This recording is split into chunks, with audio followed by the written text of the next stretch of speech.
और एक बात मैं बड़े अदब से कह रहा हूं, मुसलमान माल से गरीब नहीं है, चाल से गरीब है। कैसे? इसके बाद ईद का चांद निकलेगा तो मार्केट में कपड़ा खरीदने में सबसे आगे वो होगा जिसने एक रोजा नहीं रखा।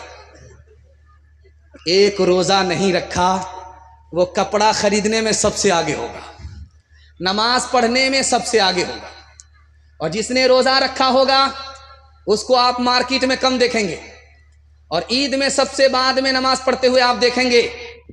ईद को मुसलमानों ने इबादत रहने नहीं दिया, ईद को मुसलमानों ने त्योहार बनाया। कपड़ा खरीदने में जेब को नहीं देखा, चादर को नहीं देखा, औकात को नहीं देखा, दूसरे को देख करके दिखा करके मुसलमान पैसे को पानी की तरह बहाया, और बहाने के नतीजे में ज़कात के पैसे से भी घर का कपड़ा खरीद लिया, फितरे के पैसे से भी घर का कपड़ा खरीद लिया। जब ज़कात वसूल करने वाला मदरसे का आदमी आया तो उसको गाली दिया, ताना दिया। जब फितरा वसूल करने के लिए गरीब आया तो उसको धक्के दिया। रमजान आया, चला गया, और ये मालदार कल भी जलील था, आज भी जलील है, क़यामत तक जलील है। मुसलमान माल से गरीब नहीं, चाल से गरीब।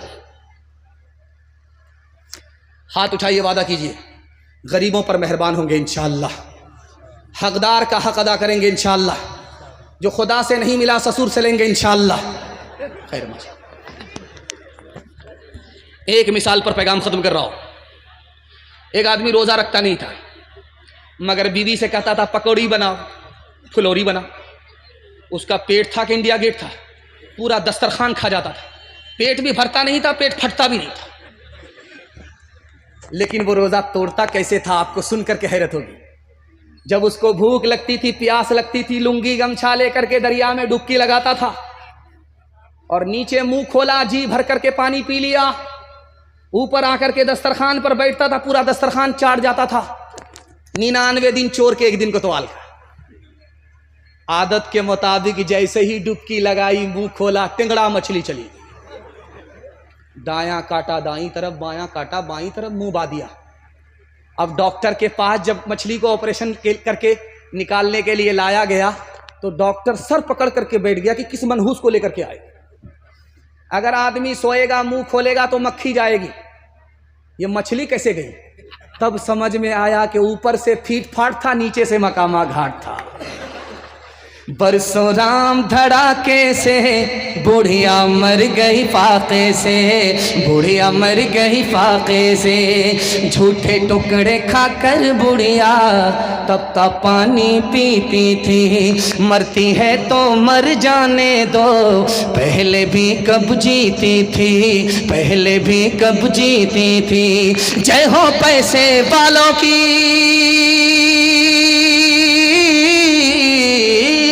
जय हो पैसे वालों की, गेहूं के दलालों की। उनका हद से बढ़ा मुनाफे, कुछ ही कम है डाके से, कुछ ही कम है डाके से। बरसों राम धड़ाके से बुढ़िया मर गई फाके से। कल युग में भी मरती है, सतयुग में भी मरती थी। ये बुढ़िया इस दुनिया में सदा ही फाके करती थी, सदा ही फाके करती थी। जीना उसको रास न था, जीना उसको रास न था, पैसा उसके पास न था। उसके घर को देख के लक्ष्मी मुड़ जाती थी ना कैसे, मुड़ जाती थी ना कैसे। बरसों राम धड़ाके से बुढ़िया मर गई फाके से। 5 से 7 मिनट मेरे हिस्से का जलसा है, आप लोग सुनेंगे, मरने के बाद अमल करेंगे। हाथ उठाइए इंशाअल्लाह, हाँ उठाइए। मैं चचा देख चुका हूँ, आप बराबर मेरा साथ दे रहे हैं। ध्यान से सुनिएगा, तेजी के साथ निकल जाएगा। बड़ा खूबसूरत पैगाम आप देख रहे हैं। ये मर्दों का पिंडाल है और बगल ही में औरतों का पिंडाल होगा।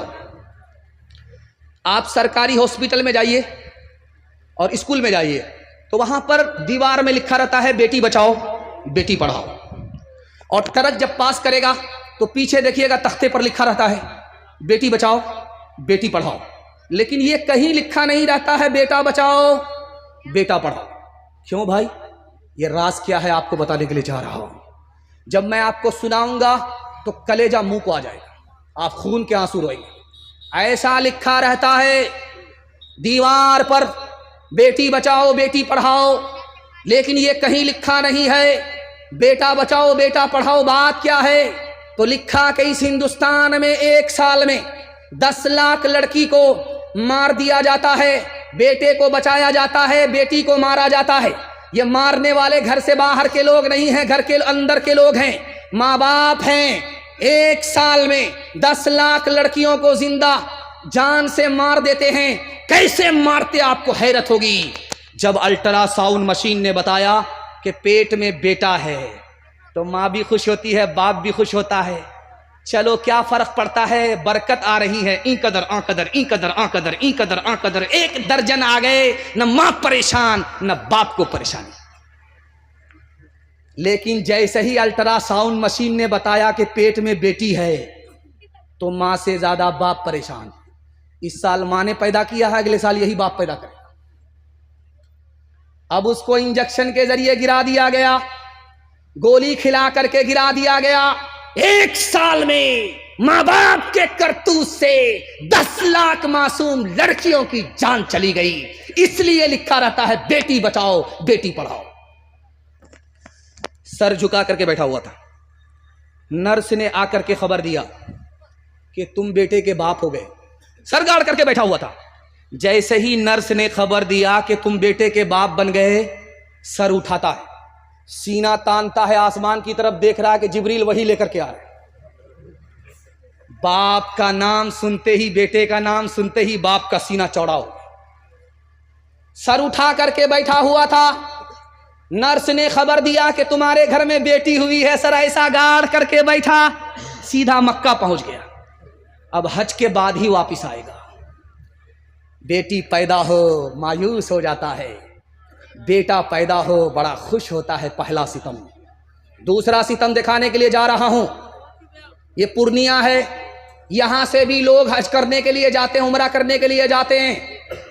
जब हज में जाते हैं तो बेटी को नहीं बुलाते, बेटा को बुलाते। बेटा को कान में कहते हैं, बेटा मैं सफर में जा रहा हूं, पता नहीं जिंदा आऊंगा या जनाजा उठेगा। जमीन के तुम मालिक हो, मकान के तुम मालिक हो, अकाउंट बैलेंस के तुम मालिक हो। बेटी को बुलाया नहीं, बेटे को सब चीज का मालिक बना दिया। जब वहां से वापिस आया तो बेटी को बुला रहा है, ये कहने के लिए कि बेटी मैं तुम्हारे लिए मदीने का तबर्रुक खजूर लेकर के आ रहा हूं, बेटी मैं मक्का का तबर्रुक जमजम लेकर के आ रहा हूं। अब बेटी को बुलाया, बेटा को माला माल किया, बेटी को कंगाल किया, जमजम दे करके खुश कर रहा है। किताबों में मसला लिखा, न हज कबूल होगा न जन्नत की गारंटी है। एक तरफ लड़की का बाप बैठा हुआ है, एक तरफ लड़के का बाप बैठा हुआ है। तो लड़की के बाप से लड़के का बाप कह रहा है, समझी नीचे से तो सब कुछ दे रहे हैं, कुछ ऊपर से भी बढ़ा दीजिए। अब उसका सर चकरा गया कि गाड़ी नगद दे रहा हूं, पैसा नगद दे रहा हूं, सामान नगद दे रहा हूं, और मेरा महर उधार कब देगा इसका भी पता नहीं। ऊपर से क्या बढ़ाने के लिए बोलता है। तो इधर से बेटी वाला बोलता है, समझी हाजी साहब अरे सब कुछ तो नीचे से दे रहा हूं, पर क्या बढ़ाने के लिए बोलने मुझे समझ में नहीं आया। ये खिसिया करके कहता, आप इशारा भी नहीं समझते। 100 गाड़ी बारात लेकर के आऊंगा, तेल का पैसा भी आपको लगेगा, दोबारा खर्च भी आपको लगेगा। हलवाई की दुकान, नाना जी का फातिहा। हाथ उठाइए, वादा कीजिए अपनी शादी में, अपने बेटे की शादी में कोई डिमांड नहीं करेंगे। हाथ उठा दीजिए इंशाल्लाह। अच्छा गौर कीजिए, इसमें उन लोगों ने भी हाथ उठाया है जिनकी शादी हो चुकी है। अगर ये कैमरा वाले इस हाथ को इनकी बीवी तक पहुंचा दे तो वो जहर खिला करके कहां पहुंचाएगी। कितना सच है कितना झूठ है, कितना हक है कितनी लूट है, कितना हक है कितनी लूट है।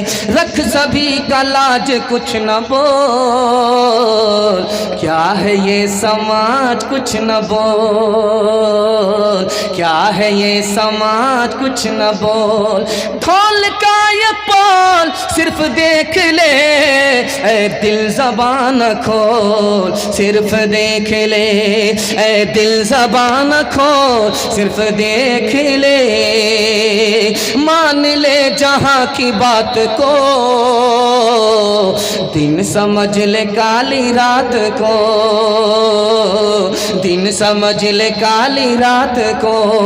चलने दे यूं ही ये सिलसिला, कुछ न बोल किसको क्या मिला, कुछ न बोल किसको क्या मिला। तराजुओं का झोल सिर्फ देख ले, ऐ दिल ज़बान खोल, सिर्फ देख ले। मुझे लगता है कि मैं सुनाता रह जाऊंगा, आप लोग सुनते रह जाएंगे, दूसरे मेहमान को मौका नहीं मिलेगा। और आप लोग इतनी मोहब्बत से सुन रहे हैं, मुझे यकीन है कि मैं जितना भी सुनाऊं मैं थक जाऊंगा, लेकिन आपकी प्यास ख़त्म नहीं होगी। ये जलसे की कामयाबी की दलील है कि पैगाम ख़त्म हो रहा है, प्यास बाकी है। अल्लाह ज़मीन से लेकर के आसमान तक की जलसे को कबूल फरमाए। आखिरी पैगाम सुना देता हूँ 3 मिनट का। आप लोग यहाँ से लेकर के वहाँ तक सुनने के लिए तैयार हैं? जोश के साथ हाथ उठाइए इंशाअल्लाह। माँ बाप को माँ बाप कहेंगे, सास ससुर को किबला और काबा कहेंगे, हाथ उठाइए इंशाअल्लाह। खैर, बड़े बड़े की चोरी पकड़ी गई है। देखिए, रमज़ान में माँ बाप के नाफरमान की माफ़ी नहीं होती। खुदा का नाफरमान छोटा नाफरमान है, माँ बाप का नाफरमान खुदा के नाफरमान से भी बढ़ करके। क्यों? खुदा का नाफरमान है, खुदा ने माफ़ कर दिया, अब नाफरमान नहीं रहा। और माँ बाप का नाफरमान, अगर माँ बाप माफ़ ना करे तो खुदा भी माफ़ नहीं करता। खुदा के नाफरमान से बढ़कर माँ बाप का नाफरमान। रमज़ान आया और चला गया, अगर उसने तौबा नहीं की, उसकी माफ़ी नहीं हुई। जब रमज़ान में माफ़ी नहीं हुई तो कब माफ़ी होगी? 3 फ़र्क है माँ बाप में और औलाद में। इसको सुनाता हूँ, पैगाम ख़त्म कर रहा हूँ। अभी क्या क्या डाउन होगा वो जाने दीजिए। किसी भी औरत को अगर कुर्सी पर देखिए बैठी हुई और गाल पर हाथ है तो समझ जाइए इसको सदमा। किसी भी औरत को, गौर कीजिए, इधर आप ध्यान दीजिए, वो लोग अपनी सेटिंग कर रहे हैं, आप लोग इधर ध्यान दीजिए। 3 ही मिनट का मेरा पैगाम है, जलसा निकल रहा है, ध्यान से सुनिएगा। कोई औरत कुर्सी पर बैठ करके गाल पर हाथ रखे तो समझ जाइए इसको कोई सदमा है। पूछने वाले ने पूछा कि तुमको चांद जैसा शौहर मिला, जन्नत जैसा घर मिला, फिर कौन सा सदमा है? उस औरत का जवाब सुनिए। माँ बाप की हस्ती कितनी बड़ी है आपको समझ में आ जाएगा। उस औरत ने कहा कि शादी को 1 साल हो गया, 2 साल हो गए, गोद में बच्चा नहीं तो कुछ भी अच्छा नहीं। माँ बाप की वो हस्ती है, बच्चा है तो सब कुछ अच्छा लगता है, बच्चे के बगैर कुछ भी अच्छा नहीं लगता। ये बगल में पूर्णिया जंक्शन है, रेलवे स्टेशन है, और इधर कटिहार रेलवे स्टेशन है। आपका बच्चा कहाँ रहता है? बंबई में, पंजाब में। जब वहां से आता है तो फोन करता है आपको, अब्बा मैं आ रहा हूं। बीवी से कहता है मोहतरमा मैं आ रहा हूं। बच्चे से कहता है बेटे मैं आ रहा हूं। अब उसको कटिहार पहुंचते पहुंचते रात हो जाती है और घर पहुंचते पहुंचते सुबह हो जाती है। माँ बाप में और औलाद में, बीवी में फर्क दिखा रहा हूं। जब वो घर पहुंचता है सुबह में तो देखता है कि बेटे खर्राटे ले रहे हैं, बीवी बेखबर सो रही है। बूढ़े माँ बाप जाग करके अपने मुसाफिर का इंतजार कर रहे हैं। माँ बाप में, बीवी में, औलाद में ये फर्क है। आखिरी फर्क बता रहा हूं, कभी कभी माँ बाप का झगड़ा बेटे से हो जाता है और कभी बेटे का झगड़ा माँ बाप से हो जाता है, लेकिन दोनों झगड़े का फर्क दिखा रहा हूं। माँ बाप का झगड़ा हुआ बेटे से, माँ बाप घर छोड़ करके भाग गए, सुबह को भागे शाम में लौट गए, शाम में भागे सुबह को लौट गए। बेटों ने ताना मारा कि जब भागना था तो आए क्यों, जब आना था तो भागे क्यों। तो माँ बाप का जवाब सुनिए, कुर्बान जाइए उसकी मोहब्बत पर। कहते हैं हमारी नफरत पर तुम्हारी मोहब्बत गालिब आ गई, इसलिए आ गए। लेकिन जब बच्चा माँ बाप से झगड़ा करता है तो ऐसा घर छोड़ करके भागता है, सीधे ससुराल को पकड़ लेता, जीते जी माँ बाप का मुंह तक नहीं देखता। कब आता है वापिस ससुराल से? जब माँ बाप का जनाजा उठता है। अब घड़ियाल के आंसू बहा रहा है, ओ बदनसीब, सांप तो निकल चुका, लकीर को पीट करके कुछ नहीं होगा। माँ बाप तुमको माफ़ कर दिया करते थे, तुमने माँ बाप को माफ़ क्यों नहीं किया, बदला क्यों लिया, अपने ऊपर बरकत को भी बंद किया, जन्नत से भी महरूम हो गया। हाथ उठाइए, वादा कीजिए माँ बाप की खिदमत करेंगे। माँ बाप मर गए, दुआए मगफिरत करेंगे इंशाअल्लाह। शादी से पहले माँ बाप को, शादी के बाद सास ससुर को कमा करके खिलाएंगे इंशाअल्लाह। रो रो के मांगती हूँ तेरे लिए दुआएं, मर जाऊं तेरे बदले लेकर तेरी बलाएं। जीवन मिटा के अपना जीवन तेरा बचा लूं, दिल में तुझे छुपा लूं, ओ मेरे लाला जा। तेरे लिए हूँ पागल, आखिर को मोह तेरी, जग में रहे तो जिंदा, उजड़े न गोद मेरी। एक बार अपने हाथों दूल्हा तुझे बना लूं, दिल में तुझे छुपा लूं, ओ मेरे लाला जा। ओ मेरे दिल के टुकड़े, ओ ममता के प्यारे, सुन ले के तेरी माँ है जिंदा तेरे सहारे, सुन ले के तेरी माँ है जिंदा तेरे सहारे। माँ से तो क्यों खफा है, आ मैं तुझे मना लूं, दिल में तुझे छुपा लूं, ओ मेरे लाला जा। माँ बाप की खिदमत में दिलो जान लुटाओ, कुरान का फरमान है तुम इसको निभाओ। करो माँ बाप की खिदमत तुम्हारे काम आएगी, यही खिदमत तुम्हें अल्लाह से जन्नत दिलाएगी, बढ़ाएगी तुम्हारी उम्र के अय्याम ये खिदमत, अता होगी बफैज़े की बुरिया रोज़ी में भी बरकत। अल्लाह की रहमत साया फगन होगी, मिसले कमर किस्मत जलवा फगन होगी। ये कश्ती अमल की है, इसे पार लगाओ, कुरान का फरमान है तुम इसको निभाओ। एक आदमी ने मसला सुना था कि जो आंख से चांद देखता है उसी पर रोजा फर्ज होता है। बोला माशाअल्लाह, मैं चांद देखूंगा ही। निगाह गाड़ करके चलता था, जमीन में निगाह गाड़ करके चलता था। ससुराल में आया, खाना ओभर खा लिया था। जब पेट खराब हुआ तो चला गया झाड़े के लिए, हाजत पूरी करने के लिए चला गया। रात का वक्त था, आसमान पर चांद था, उसका अक्स पानी में उतर रहा था। जब झाड़े से फारिग हुआ, हाजत से फारिग हुआ तो आया तहारत के लिए। जैसे ही तालाब के करीब आया, चांद नजर आया तो कपाड़ पीटने लगा कि देखिए ये पीछा करते करते यहां तक आ गया। अस्तगफिरुल्लाह। हाथ उठाइए, वादा कीजिए इस साल रोज इलाज करेंगे, अगले साल रोजा रखेंगे। बिल्कुल सही जा रहा, 2-4 आदमी हाथ उठा दीजिए, इंशाअल्लाह हम फांसी पर आपको चढ़ा ही देंगे, इसमें कोई देर नहीं है।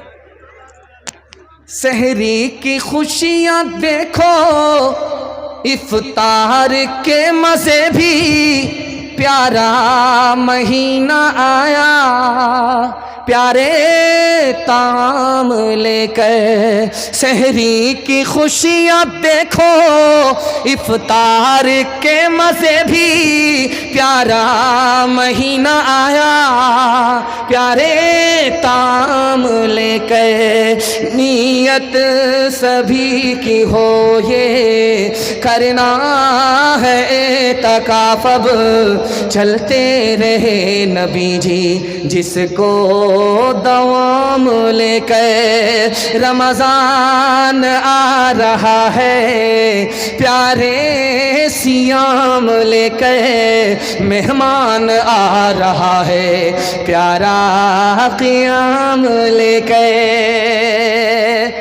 आपका दिल खुश होगा। रमजान के हवाले से मैं पैगाम को मुकम्मल करने के लिए जा रहा हूं, ध्यान से सुनिएगा, तेजी के साथ निकल जाएगा। रमजान में मरा है मुसलमान, उसने कोई गुनाह नहीं छोड़ा, इतना बड़ा गुनहगार, मगर किस्मत उसकी, मुकद्दर उसका, मरा है तो रमजान में मरा है।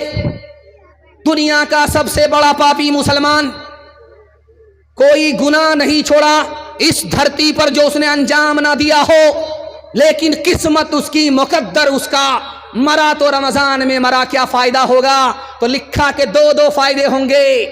हदीस कहती है कि रमजान में दोजक का दरवाजा बंद होता है, जन्नत का दरवाजा खुला है। जैसे ही गुनहगार मुसलमान रमजान में मरा, मरते ही जन्नत में दाखिल हो गया, और रमजान की बरकत से अजाब कब्र भी उठा लिया गया। ये तो मुसलमान के बारे में है।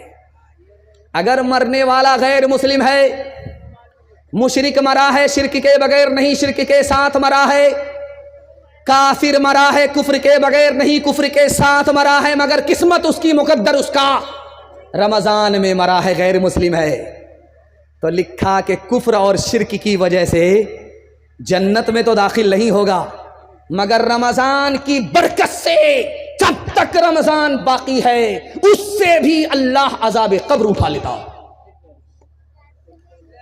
जब रमजान में लोग इफ्तार खोलने के लिए दस्तरखान पर बैठते हैं, अभी 5 मिनट बाकी है रोजा खोलने में, तो दस्तरखान पर देखते हैं कि अंगूर कहाँ है, अंडा कहाँ है, पूरा निशाना बना करके बैठे हुए हैं, और आजान का इंतजार कर रहे हैं कि अंगूर को बाप से भेंट करा देंगे, जरा आजान तो होने दो।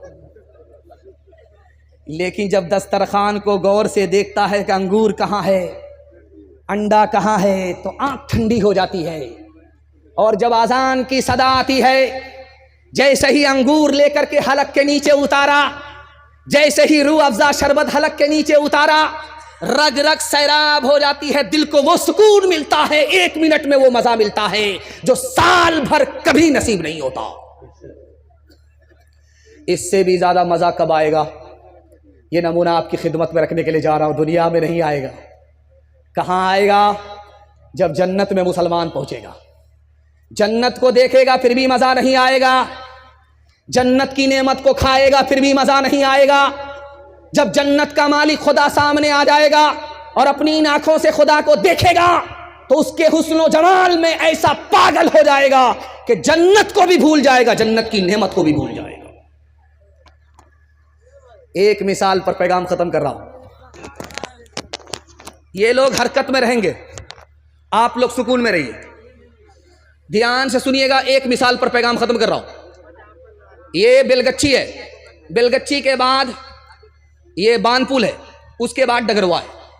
नया आदमी को पूछना पड़ता है कि यार ये बानपुल कहाँ है, पुल तो नजर नहीं आता है, और बान कहाँ है, पुल कहाँ है, तो ये भटक जाता है। तो पूछता है यार बेलगच्छी के बाद है कि बेलगच्छी से पहले?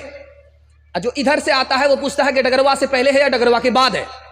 तो जो रहबर हैं वो बताते हैं कि आपको परेशान होने की जरूरत नहीं है, दायां बायां मत लीजिएगा, सीधे आ जाइएगा, आप सीधा जलसा में पहुंच जाइएगा, बस्ती में पहुंच जाइएगा। तो वो दायां बायां छोड़ करके जैसे ही आया वो सीधा कब्रिस्तान पहुंच गया। सर पर हाथ रख करके कहता है कि यहां का आदमी कैसा मजाक करता है, जिंदा आदमी को कब्रिस्तान पहुंचा देता है। वो पलट करके बोला कि भाई साहब मैं बस्ती पूछ रहा था जहां जलसा है, आपने जिंदा आदमी को कब्रिस्तान भेज दिया। उसने कितनी बड़ी बात कही है, कितनी बड़ी प्यारी बात कही है, अकल का नाखून। लो, तुम जिसको बस्ती समझ रहे हो वो दरअसल कब्रिस्तान है। मैंने हर बस्ती के आदमी को यहाँ आबाद होते हुए देखा है, लेकिन यहाँ के आदमी को, कब्रिस्तान के आदमी को यहाँ से कहीं जाते हुए नहीं देखा। असल बस्ती तो इसका नाम है, असल आबादी तो इसका नाम है। हाथ उठाइए, वादा कीजिए रमजान में सो जाएंगे, चांद रात में जागेंगे, कपड़ा खरीदने के लिए डगरवा हाट पहुंचेंगे। हाथ उठा दीजिए 2-4 आदमी इंशाल्लाह रांची जाने के लिए। खैर माशाल्लाह। कयामत में ये रोज़ा ढाल होगा रोज़ेदारों की, कयामत में ये रोज़ा ढाल होगा रोज़ेदारों की, कयामत में ये रोज़ा ढाल होगा रोज़ेदारों की। ये सरमाया भी अपना कैसे आड़े वक्त कमाया, इसी में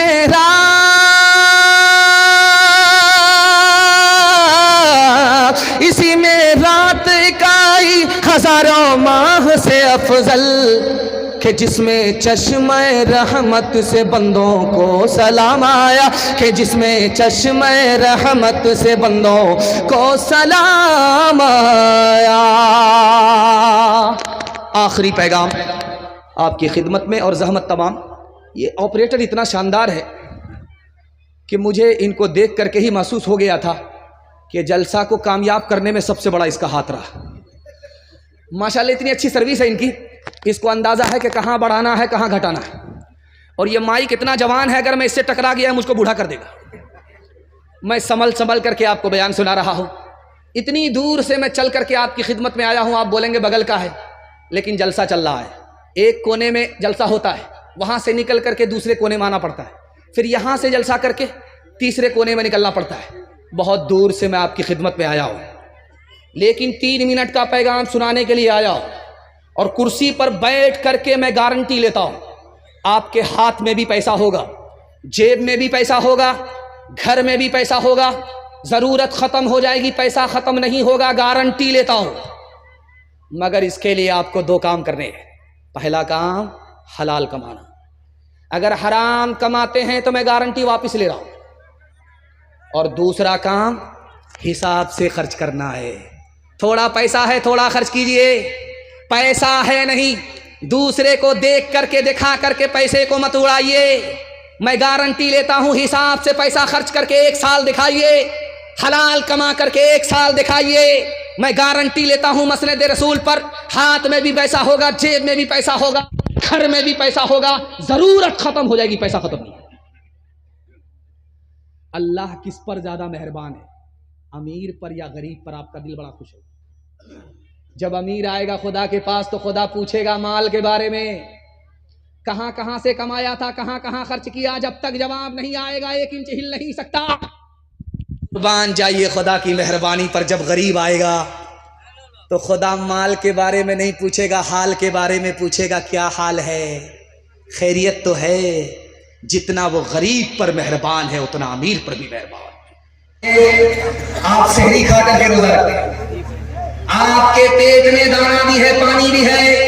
8 बजे सुबह, उसके बाद काम धंधे में चले गए, इधर से ध्यान खत्म हो गया। वहां से काम धंधा करके जब वापिस आए, नहा लिया, पूरा बदन ठंडा हो गया, भूख प्यास का एहसास खत्म हो गया। उसके बाद सो गए, सो करके जोहर में उठे, जोहर में सोए तो असर में उठे। अब जब सो करके उठे तो भूख लग रही है, प्यास लग रही है, लेकिन दिल पर हाथ रख करके बताइए कितनी देर का रोजा है। अल्लाह के बंदो हिम्मत करो, रोजा रखना आसान है। दूसरी वजह रोजा क्यों नहीं रखते? नाकदरी की वजह से। क्या कहते हैं मेरे पास इल्म है, मैं क्यों रोजा रखूं, जाहिल रोजा रखे।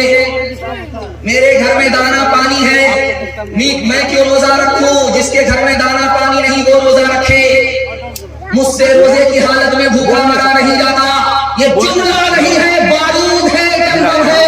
इधर जबान से निकलता है, उधर सीने से ईमान बख्शत हो जाता है। एक मिसाल आपकी खिदमत में रखता हूं। ये छोटे छोटे बच्चे रोजा रखते हैं, शौक में रखते हैं, जब भूख लगती है तो रोजा तोड़ लेते हैं। न बच्चा बोलेगा न बच्चे के माँ बाप बोलेगा, लेकिन बच्चे ने शौक में रोजा रखा। माँ ने कहा बेटा रोजा तोड़ दो, स्कूल है, बच्चे ने रोजा तोड़ दिया। शौक में बच्चे ने रोजा रखा, बाप ने कहा बेटा ईद के बाद तुम्हारी शादी है, रोजा तोड़ दो वरना गाल पिचक जाए। बच्चे ने रोजा तोड़ दिया। अब क्या होगा? बच्चे ने रोजा रखा, बच्चे ने रोजा तोड़ा, न बच्चा गुनहगार न माँ बाप गुनहगार। बच्चे ने रोजा रखा, माँ बाप ने तोड़वा दिया। बच्चा गुनहगार नहीं होगा, बच्चे की तरफ से माँ बाप गुनहगार। छोटा गुनाह नहीं, गुनाह है कबीरा। आखिरी नमूना आपकी खिदमत में कि लोग रोजा क्यों नहीं रखते। बड़े बूढ़े से मुसाफा कीजिए, पूछिए कि आप बीमार हैं तो कहेंगे अल्हम्दुलिल्लाह मैं बीमार नहीं। आपको शुगर है, अल्हम्दुलिल्लाह शुगर नहीं है। आपको प्रेशर है, अल्हम्दुलिल्लाह प्रेशर नहीं। जैसे ही रमजान का चांद शुरू होगा, लाइन बाजार जाकर के एक पोटली दवाई लेकर के आ गए हैं, घर पे टेबल पर सजा करके रख दिया है, और रमजान में रोजा तोड़ रहे हैं, गटागट खा रहे हैं। बीड़ी पी रहे हुक्के का बहाना, धुआं दिल से निकल रहा है। पूछने वाले ने पूछा रोजा नहीं रखते हो? तो कहा क्या कीजिएगा, शुगर है डॉक्टर ने मना किया। आहा, क्या कीजिएगा, प्रेशर है डॉक्टर ने मना किया है। ये बहाना सबसे चलेगा, जो दिल का हाल खुदा जानता उससे कोई बहाना नहीं चलेगा।